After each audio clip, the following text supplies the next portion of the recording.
Վիրավորանքի եւ զերպարտության գործերի զարգացումը տեղի ունեցել սկսենք 2010 թվականից սկսած, երբ մինչեւ 2010 թվականը ենթարկվել են անձին քրեական պատասխանատվության, 2010 թվականից սկսած ապա քրեականացվել են եւ այնուհետեւ համապատասխան փոփոխություններ են կատարվել քաղաքացիական օրենսգրքի 1087 հոդվածում, որտեղ հենց տեղ են գտել զերպարտության եւ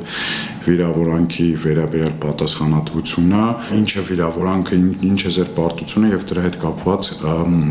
պատասխանատվությունը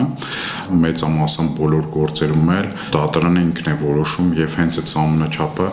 իջացնում է, ասենք օրինակ 1 միլիոն մինչեւ կամ 2 միլիոն կամ ասենք վիրավորանքի համար եթե 3 միլիոն է 1 միլիոն, իսկ զերպարտության համար եթե առավելագույնը 6 միլիոն է, դատարանը իջացնում է ասենք մինչև 2 միլիոն։ Մենք չենք կարողանում պաշտպանել մեր վստահորդ իրավունքները եւ շահերը, եթե չկա կոնկրետ պատասխանող այդ գործում եւ չեն կարող իդենտիֆիկացնել այդ անձին։ Հետեւաբար շատ դեպքերում մեր այսինքն փաստաբանների համագործակցությունը հենց այդ իրավապահ մարմինների հետ շատ մեր կարծիքով պետք է ավելի սերտացվի այն տեսանկյունից, որ համագործակցությունը պետք է լինի ավելի հստակ, ավելի արդյունավետ եւ ժամանակային տեսանկյունից ավելի արագ։ Սա առաջին խնդիրը, որ ունենք, երկրորդ խնդիրը, որ ունենք ըստ էության դրա դեմ պայքարելու հետ կապված, մենք ունենք գործերի անարդյունավետություն, այսինքն ժամկետային տեսանկյունից իրականում գործերը շատ անարդյունավետ են, եթե այդ դատական process-ները ըստ էության տևում են 3-ից 5 տարի։ Պատկերացնենք մի իրավիճակ, այսօր մենք բացահայտել ենք, որ սոցցանցերում մեր վստահորդի նկատմամբ տարածվել է գործար համբավարատավորող մի արտահայտություն, այդ պաշտպանությունը եթե փորձենք բոլոր երեկացյաներում անցնել, դա տևելու է 3-ից 5 տարի։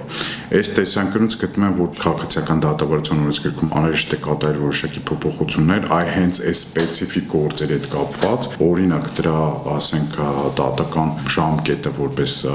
վերջնահարցունք ունենալու վերջնական դատական ակտ պետք է լինի 3 ամիս, ոնց որ օրինակ ունենք այսօր աշխատանքային վեճերի հետ կապված։ Այսինքն սա եւս երկրորդ հարցն է, որ ըստ էության անհրաժեշտ է նաեւ դատական օրենսգրքում կատարել որոշակի փոփոխություն այս ժամկետը կրճատելու համար։ Լիզեն Արմենիա ընկերության հետ կապված մենք բավականին երկար տնօրինության հետ այդ հարցը քննարկելուց ես խոսում եմ վերջին 10 տարիների մասին, տեսեք, ի սկզբանե ընկերության ղեկավարությունը որդեգրել է մի մոտեցում, որ այ կոնկրետ, այսպես ասած, բնապահպանների կողմից քննադատվող այդ ծրագրի հետ կապված հարցերը պետք է լուծվեն սեղանի շուրջ, այսինքն մենք ինչ ենք անում, այսինքն ղեկավարությունը այդ անձանց հրավիրում էր երկխոսելու, բայց ցավոք սրտի երկխոսությունը տարիներ շարունակ չէր ստացվում, ինչի չէր ստացվում, որտեվ կեղծիք եւ սուտ տարածողը չի կարող նստի նույն սեղանի շուրջ, ընկերության ղեկավարը անձանց հետ նստի եւ քննարկի այդ կեղծ եւ սուտ տեղեկատվությունը ինչ են տարածում։ Հետեւաբար որոշակի ժամանակ անց որոշվեց, որ այո, այսօր ճիշտ մոտեցումը նա է, որ ես խոսում եմ 7-8 տարվա մասին, այդ 7-8 տարի առաջ որոշվեց, որ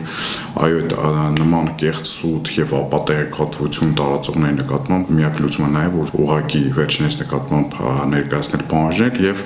հենց այդ պահանջների շրջանակներում է իրանց ասել եկեք դատական հարթակներում ձեր սուտ եւ կեղծիք ապատեղեկատվությունը փորձեք ապացուցել, արդեն ունենք 10-ից 8 հայցադիմումները ըստ էության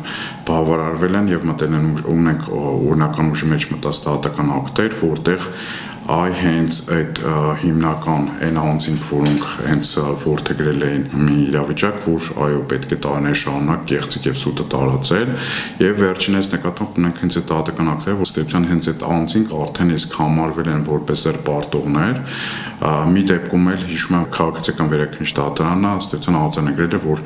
այդ խմբի մեջից մեկի ելույթը ստեյցիան հենց դիտավորյալ եղել է անկերության վերաբերյալ հանրության մեջ բացասական տրամադրություններ առաջացնելուն։